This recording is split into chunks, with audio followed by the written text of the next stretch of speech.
That was so intense. Like, both halves of that game were intense for different reasons, and I loved it. That was absolutely spectacular. Yeah.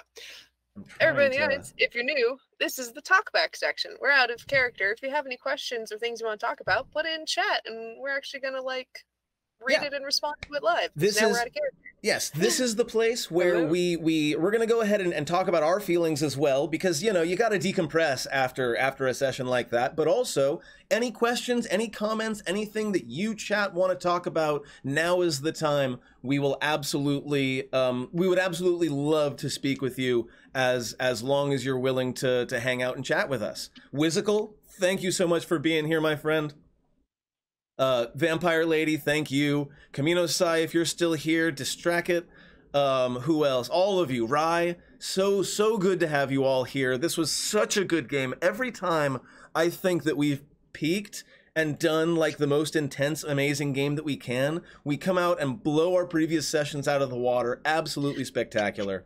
Well, it didn't fucking help that there were 3 crits on Barnabas in that battle. Right? It's ratcheted up the fucking tension. In between when we were on break, I was telling the two of you that like I was kind of expecting it to be a stomp. Like once you had the hound and the mind whips out, like that's a deadly combo. And I was not expecting Barnabas to get crit 3 times, twice in one round by one what's it? Orc, that's the one. Orc Wolf. Lycanthrope. I thought I saw Bork in the chat earlier. Yes. Gale is the best, absolutely. 100% agree with that. So I was over there, I'm like, okay, Echo's doing all right. I'm gonna even like, you know, not optimally, but like get to show off his new, you know, markings ability. Like it's not the most DPS that he could do, but I'm like, all right, we're kind of securing things. We're doing all right. I can do this fun, you know, not super efficient use of resources, you know, kind of role play thing. And then the next fucking turn, Barnabas gets fucking bodied. The fact is, Barnabas has 71 HP, right? He is a high constitution fighter, and he took 51 damage that fight. Barnabas took 51 damage and a curse. Like for reference, Echo has 52 HP max. Like, and Calder, I think, is somewhere in the actually Calder's sitting at 50 as well. Yeah, he's not. He's a spellcaster. He's squishy. His HUD is a D6. Yeah. No, but like that much damage would just straight up have killed Calder. Like, yeah. Oh man, yeah, absolutely intense. We gotta get the king better armor. He's a king. He should have better armor. That's what I'm saying. The only armor that would have saved him there is adamantine armor, which cancels crits, but he still would have been hit a bunch of times, right? Yeah, like, at least he would have been fucking crit. The best armor in the game can't protect you when the dice are coming up 20s. Like the dice tell a story. This is not the first time we've had characters put into difficult positions because of untimely crits, and it's part of the drama of the game, right? We create a certain amount of drama through our storytelling and through their absolutely spectacular character work, but the dice have a mind of their own sometimes. It really feels like sometimes probability itself wants to get in on the action and tell a good story, and that's exactly what happened during that fight. Oh man. Oh, Camino Sai, no! What? No, poor Camino Sai. Oh, no. Don't put the spicy in your eyes. That's not where it goes.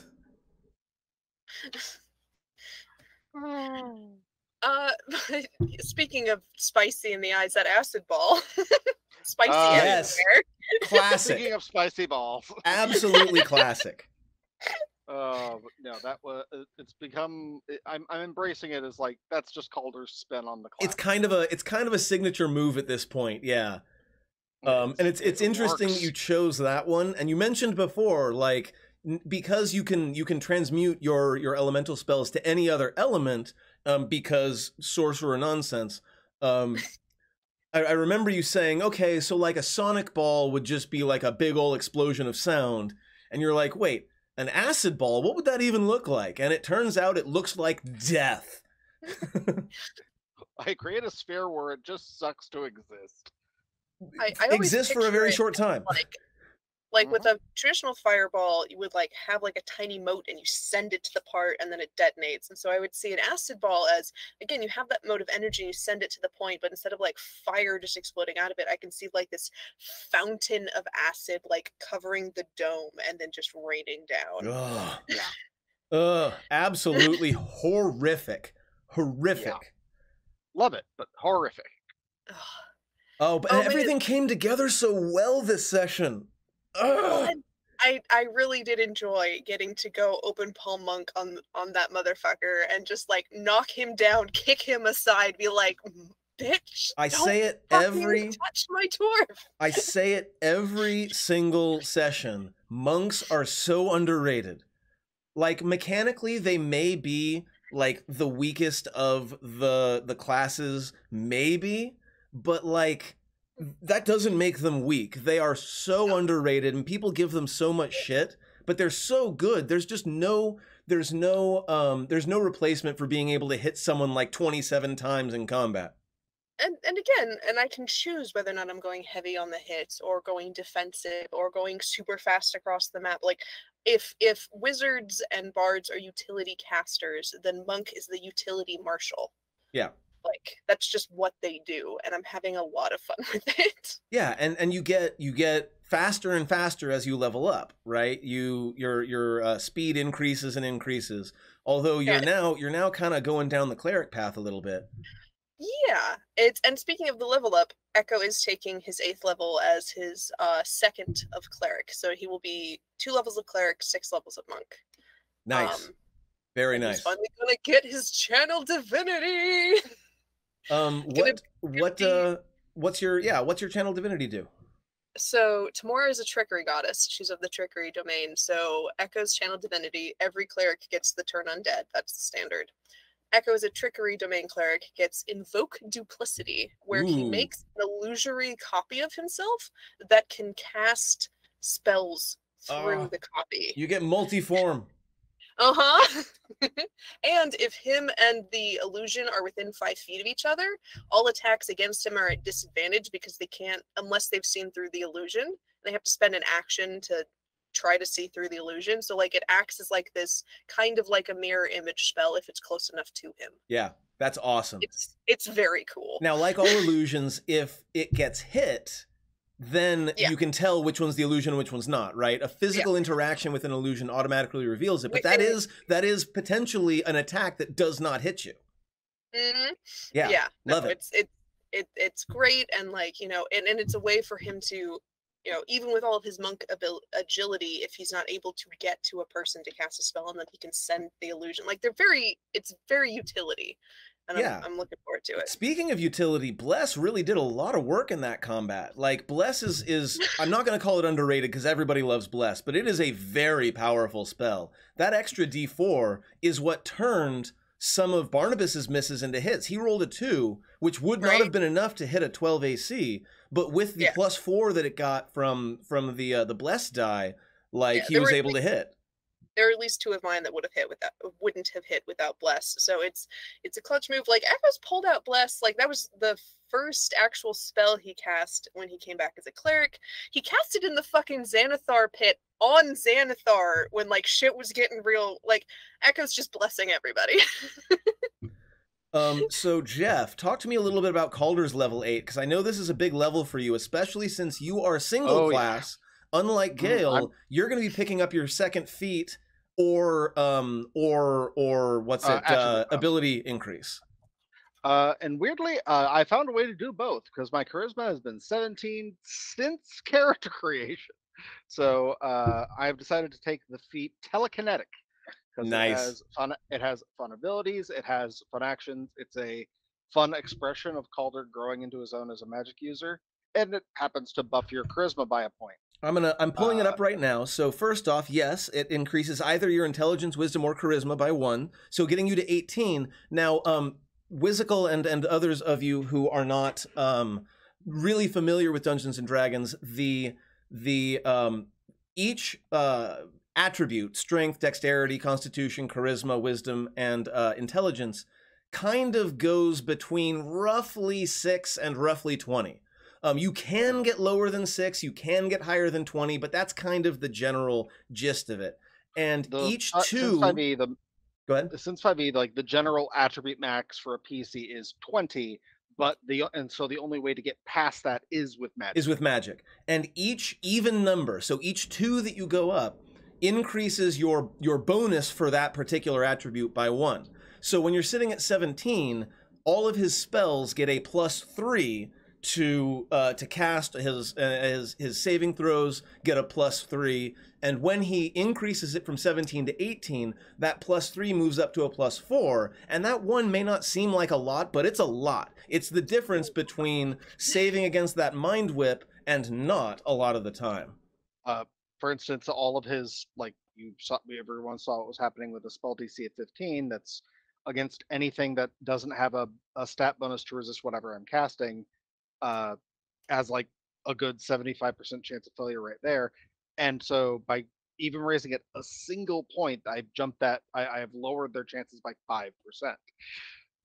And then the second thing that telekinetic gives you is the Mage Hand spell, which you can cast without verbal or somatic components, which means you can just cast it with your brain, as opposed to, because normally spells are obvious, right? If it's got like somatic components, if it's got verbal components, you are either making arcane gestures like Doctor Strange, you are intoning words of power, or most of the time both, perhaps even bringing out a material that it helps to focus the spell. Yeah, you basically just auto get subtle spell on it, and it's great. Yeah, he can create a Mage Hand, and normally Mage Hand, which is just a little spectral hand that can move 5 pounds, 10 pounds, something like that, 10 pounds at a time. Normally it's visible, right? It's this little spectral hand that goes out and grabs something. But with telekinetic, it can be invisible.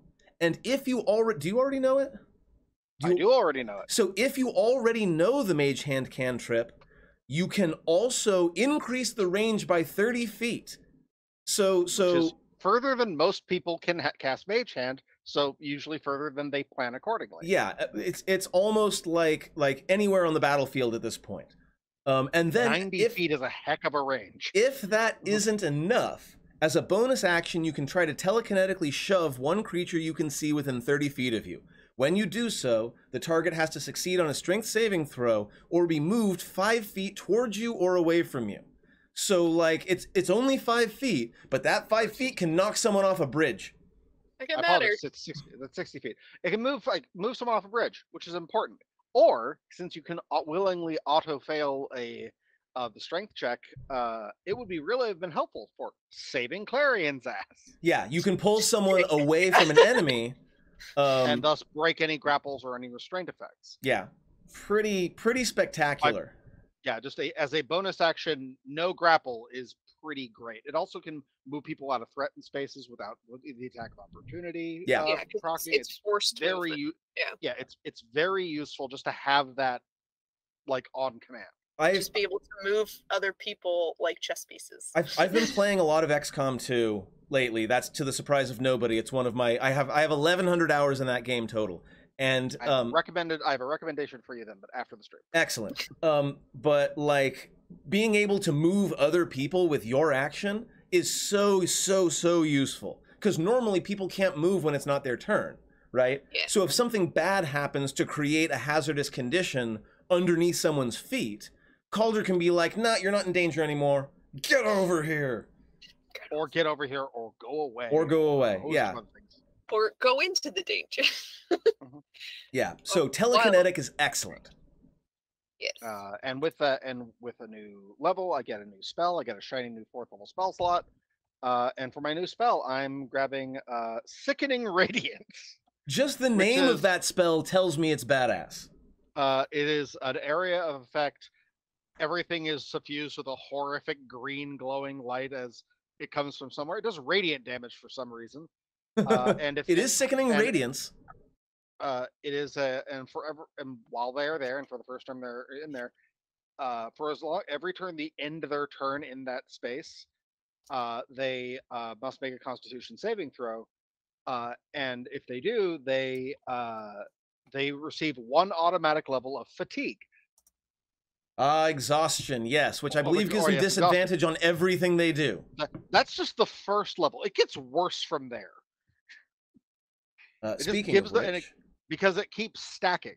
Because it goes, so the like, first level, life sucks. Second level, life sucks more. And goes on like sixth level of exhaustion is death. Oh yes. DM. yeah. Speaking of items and stuff, I moved all of the items from the thing that we found into the bag of holding, but I need you to move the gold and stuff into the party inventory. Yeah. From the merchant carriage. As a note, Calder is specifically palming the orb. I have put 3 rings of mind shielding into chat. You should be able to just drag them onto your sheet, and you can distribute them when you get back together with the rest of the party. Yeah, one of them is going to Barnabas. Yeah, but also want to get that curse off him right away. And Calder has like that extra bit of urgency because I don't want the king to turn chaotic evil at the next full moon. Yeah, I mean, remove curse when you are at level 7 to 8 is not a super difficult thing to get. But if you had not been in range of Silvery Moon, like, it's the full moon, right? The next night, if you had not gotten that curse removed, the next night he would have had to roll or turn into a werewolf. Yeah, and if not the first time he would have attacked you against his will.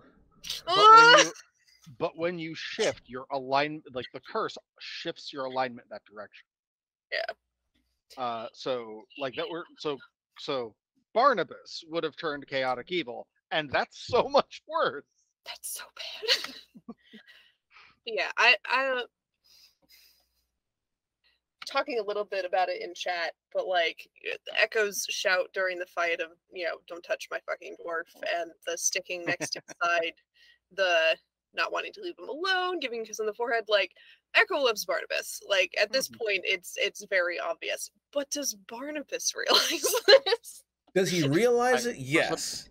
Whenever I see them, I only see Waterdeep because I also see so many ships. Well, and this is a ship that Gale, out of character, has been wanting for quite some time, and I'm 100% on board with Echo's side of it. The problem with Barnabas is that Barnabas does not know how to express emotions. Like, you think Calder is repressed.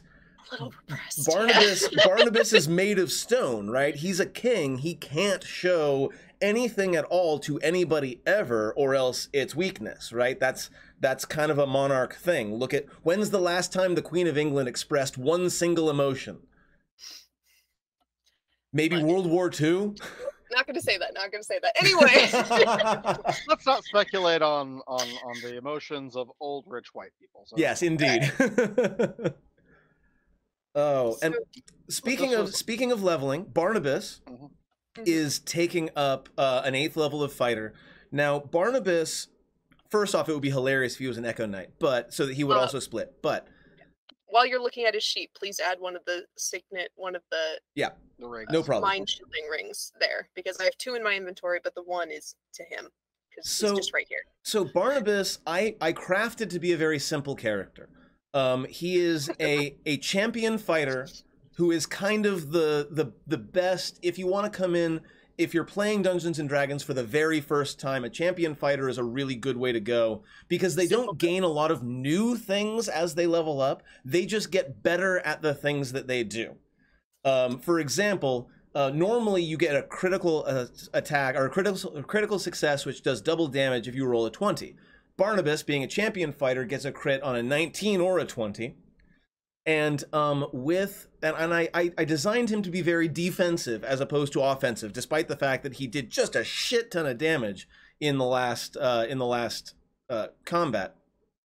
And his Constitution is sitting at 18. He is not taking a feat at level 8. He is going to go ahead and take the 2 points of Constitution, which gets his bonus up to a +5. And the thing about a Constitution is that bonus gives you an extra hit point for every level that you have.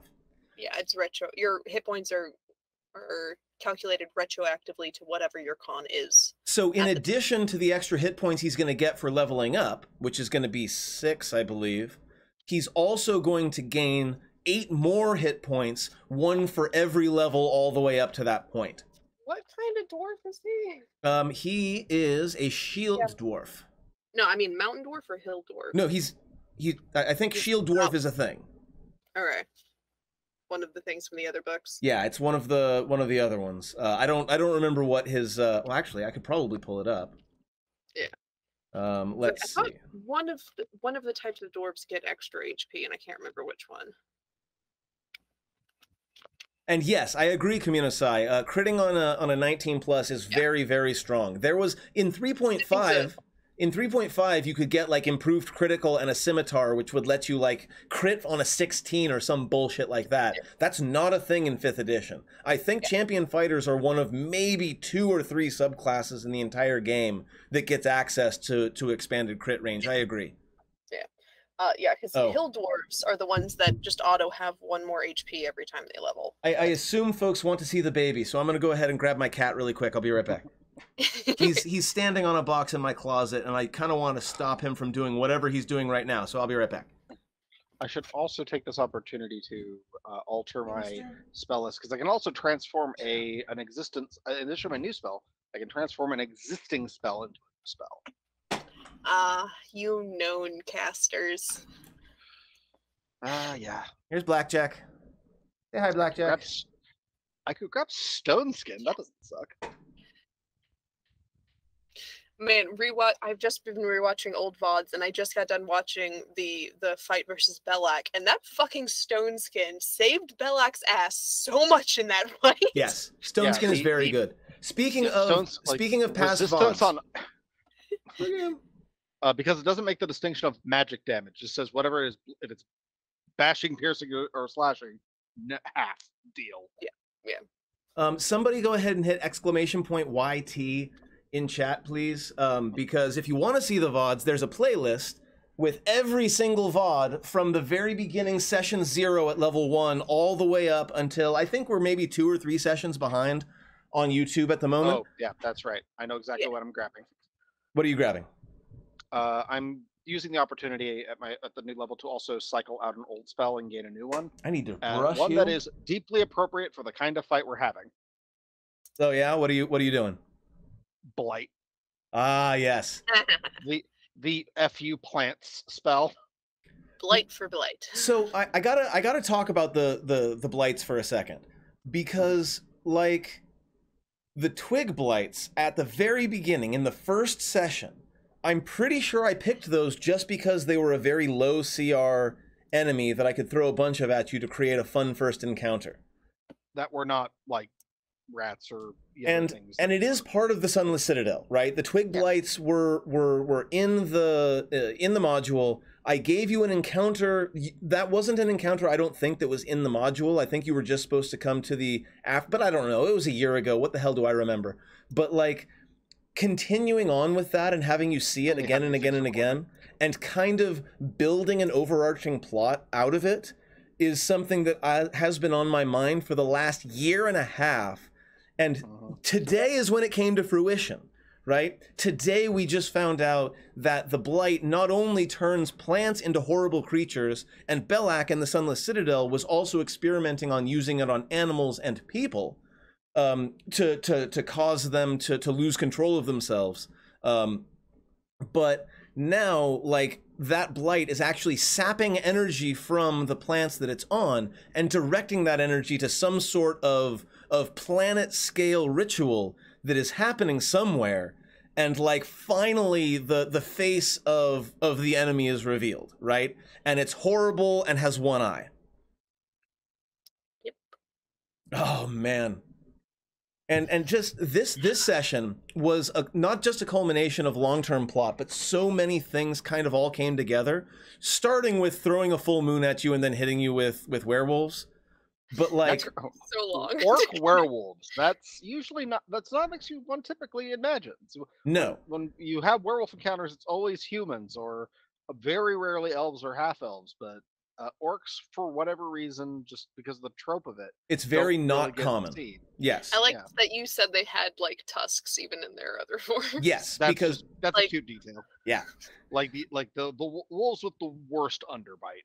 Because that's what werewolves needed. More Is teeth. bigger teeth, yeah. What big teeth you have. Exactly.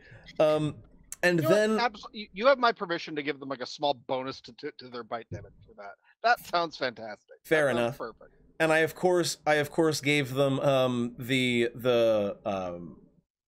aggression trait as well, which is horrifying. I love puppers of death, halfling and gnome werewolves, little bitty rah rah rah rah rah werewolves. Oh yeah. There's a werewolf PC in Critical Role right now, and he's a gnome, and so every time he transforms, people keep making the joke of like, "Oh, it's a terrier," like very small but like very angry. Cat, what are you doing? He's trying to get to the upper part of my closet. Get out. Yeah, and then the tale of Grumsh and the creation of the elves.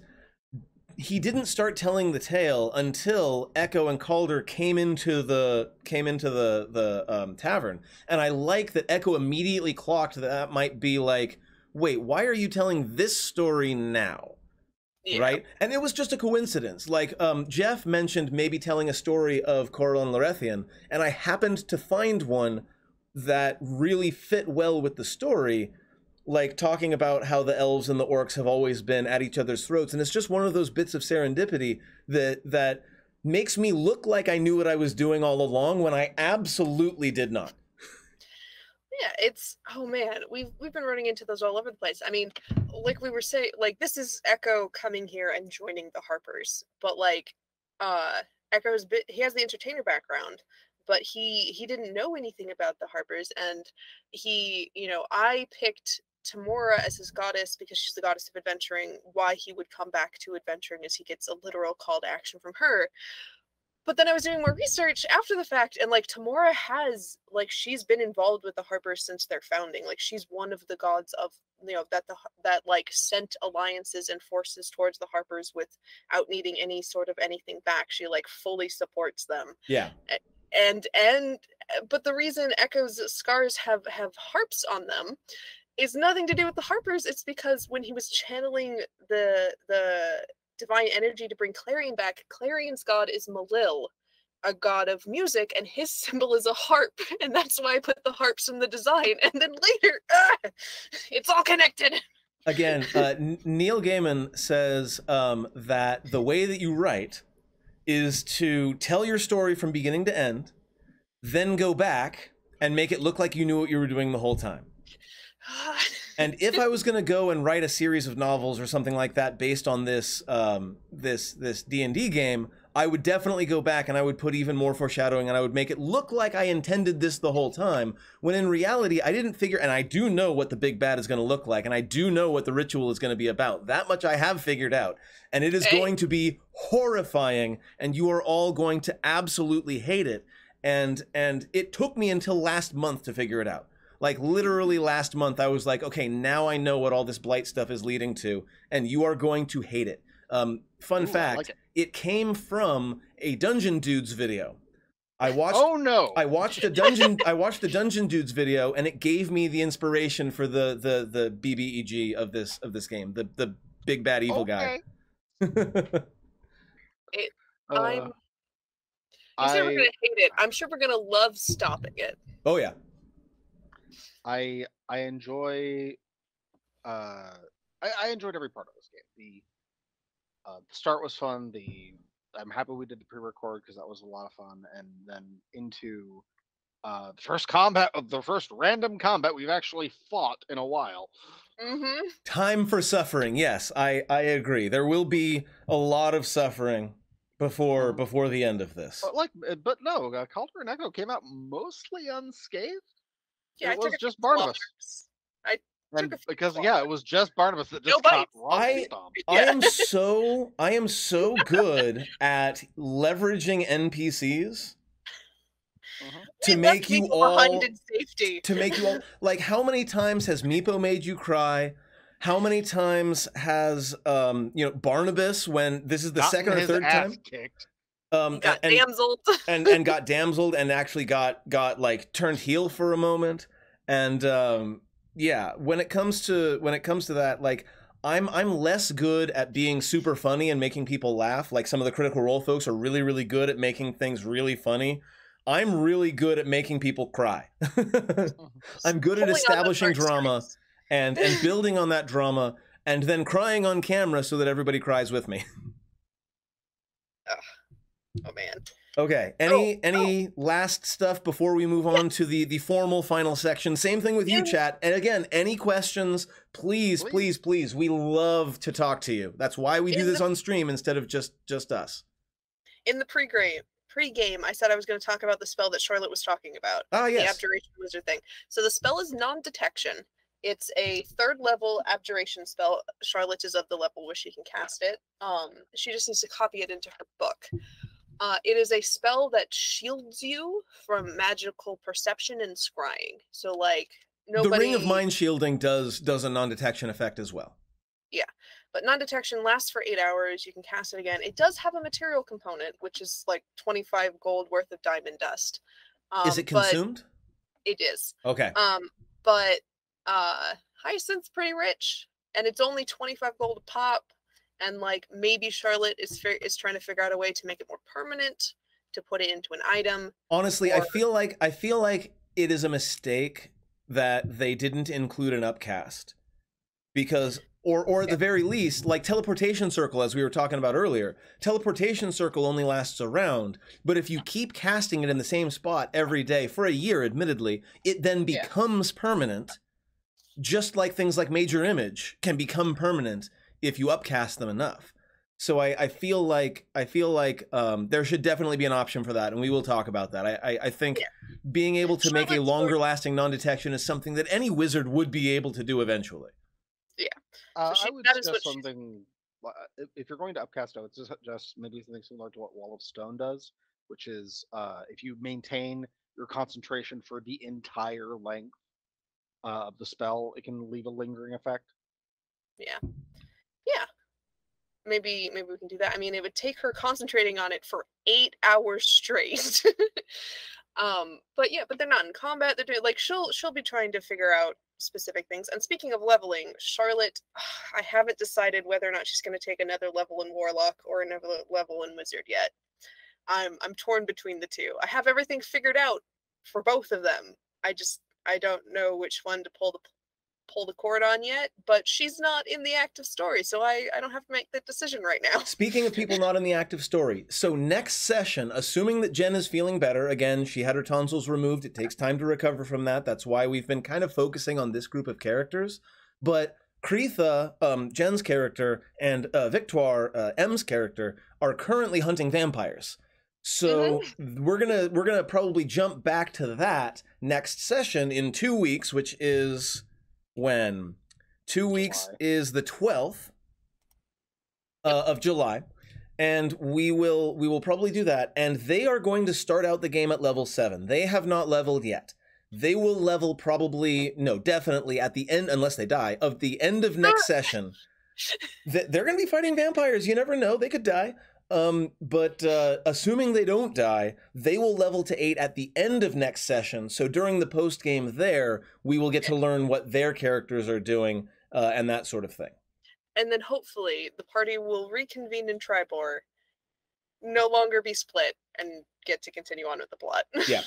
Yeah. And I like that we are, like, this interlude has been really good between the Forge of Fury and the plot that's going to happen in the mountains. Has been this sort of 5 or 6 sessions so far, little interlude, and it's been great, but I'm ready to move back into the main plot. There's a reason why I pulled the story of Lorethian, because the players have been very deservedly very much in the spotlight for the past several sessions, and I wanted to get the camera back on me a little bit, and I'm glad that I did, because I think that the story went really well. I think that it worked really well for the plot of the game. And also, like I said, I like to flex my storytelling skills every now and then. Fucking 2 months from now, we're gonna be looking back on the tale you told me, like, God fucking damn it was all foreshadowing. Oh no, this happened and then that happened. Oh gosh, we should have seen it then. And I will pretend like I knew what was happening all along. Okay, we are 11 minutes past our usual ending spot.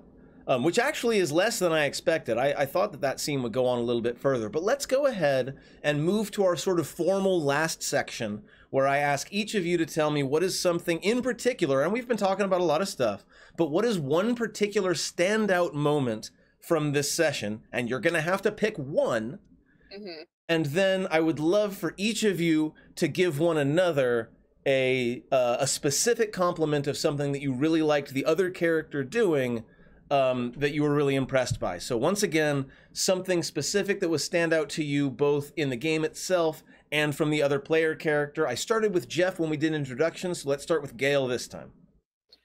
So it's what's fresh in my mind. That final round of that combat, just getting to punch through the chest of one of the motherfuckers and then just like beat into the ground the other one. The rage of the small. It was, I didn't even use Fury of the Small, but it was viscerally fulfilling. Yeah. I had a lot of fun with that. Especially since we haven't done a whole lot of combat. It's been a while. We've done a lot of role play lately, which is great, and you're all really good at it. But sometimes you just got to throw some hands and throw some dice. Mm-hmm. Getting to throw some fists with Echo was a whole lot of fun. And Jeff, I really, I was very curious whether or not Calder was going to take an active or reactive stance once they got to Silvery Moon. And I was really impressed to see that he was like, nah, like, I look like a tiefling, and we've heard a shit ton about my father, but my mother is a really important, like, well-bred elf, and I'm gonna get to stretch that a little bit. And it was really cool to see him to be, like, playing that, being serious, getting to be the person in charge of the situation, and, like, getting to be a force as we move into Silvery Moon, even though you were not an elf. It's fun because we've had her mentioned, but we have zero detail, because everything we've heard about has been Calder's dad, who is a monster, and his siblings, who suck. And very little has been mentioned of his mother at birth, or the one that or foster otherwise. It's just he doesn't talk about them very much, and it was nice to be like, to give a little glimpse into that little corner of Calder's history. Of Calder's mother is very well respected. She's very well honored, and when you're dealing with a bunch of like lawful good elves, that says a lot about that kind of character. And I liked like giving that glimpse, because I as Rob can attest, I'm one of those players that will write the 13-page backstory for my character. So yeah, it's fun to let that little bit in. No lie, it was fun to flex. It was fun to step into it. I had to look up what the Sun Elves call themselves, and yeah. Because the little corner of Faerun lore that no one really draws a distinction of, especially since we have no elves in the party. Very true. Jeff, what's a standout moment for you, and what's a shout out you want to give to Gale? I have to say the standout moment for me was the return of Acid Ball. It's just very satisfying to Calder roll has a bunch type of damage dice onto a thing. I hear all the clackety clack. We're pretty sure that both Barnabas probably did the most damage to a singular target. I'm definitely claiming credit. Calder did the most damage in the fight overall. That was a lot of damage. Like, probably. we don't have to, we don't have to do a what measuring contest, but a damage measuring contest, but yeah, I mean, you did the most damage in one action, definitely. And you may have done the most damage overall, because there were all those 3d6s you were throwing around with those mind whips as well. Yeah. Tasha's mind whip. Busted. Terrifying. Especially twins. Would recommend. Not quite Silvery Barbs busted, but up there. Yeah, Silvery Barbs is just a different thing. And by the way, and this is just something I'm going to mention now, though I have made it clear that you are not to choose Silvery Barbs as a spell yourself, it may come up from a particularly powerful spellcasting enemy at some point, because every now and then the BBEG needs to be busted, right? Every now and then there needs to be, like, it's not something I would throw at you a lot, but I might throw. I just don't want you to say, "Hey, you said it was banned." It's not necessarily banned for NPCs. I'm just going to be very, very, very judicious. If I give it to you, you get to use it every encounter. I might use it once. If we get to those later levels of play and you throw that spell at us with the BBEG, I'll be fine with it, provided that I can go, "What the hell was that?" Yeah. and make a step toward learning it. I don't even care if it works, but I think that would be fun. So, but there's just something viscerally satisfying about it. Like, yeah, pile of damage, but also it's acid, and acid is such an odd damage type to include in the setting. It's very primal. Else, yeah, it's different from all of the other sorts of damage because it evokes a very distinct and horrifying mental image to. I wrap everything in a 20-foot in a 40-foot wide sphere of acid. Yeah, there's something different about just melting your enemies as opposed to blasting them, as opposed to cutting them or stabbing them or bashing them. There's something about just making their flesh melt off their bones. I look forward to fighting the first villain that survives the acid ball. Just so that they can have experienced it and can reflect upon it, even if it's just for a second. But Calder is his father's son. He's a little bit cruel. Just a little bit. To things that deserve it. But for the reflection of standout moment from another player, I have to say I loved the "Don't touch my dwarf." It was just so very viscerally satisfying. The confirmation of what we all knew. Echo views Barnabas in a very possessive light, and it's like, oh, good for him. I love it. It's not even in a, like we said, like Barnabas hasn't confirmed anything, hasn't said anything out loud as far as Echo knows. Like, Echo has made his feelings clear, and he is possessive of him in that this is a person he cares about. But I'm sure it'll come up at some point whether or not Barnabas is actually romantically interested in Echo or pursuing any sort of relationship like that. But like, Echo loves him, and that's just Echo loves everyone in the party in different ways. Well, Echo's one of the few people that Barnabas really like trusts implicitly to the point where, like, he'll go to sleep around you, which is a thing he doesn't do with a lot of folks. Trust to the point that other dwarves find it suspicious. Definitely. Yeah. Well, I'm getting to say the line and then imagining tiny 3-foot Echo, 3'3" Echo, kicking this werewolf orc. This like 7-foot monster. Yeah. It's just like yes. In the same round as like punching through the torso of one, running up and just like ninja kicking him 15 feet. Yeah. Excellent. Like acid ball is terrifying. What the fuck is up with that goblin?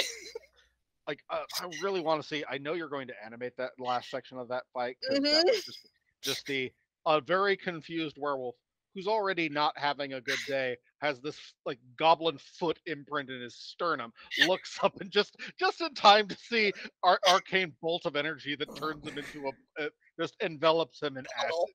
Yes. That orc thought it went into that fight with a very different prediction of victory. Okay, last bit. I need your pluggables. I want people to follow you. I know, I mean, it's the end of the stream. We should really do pluggables more often than just at the end because there are only like 4 or 5 people here left at this point. Is there Art of Barnabas around? Yes.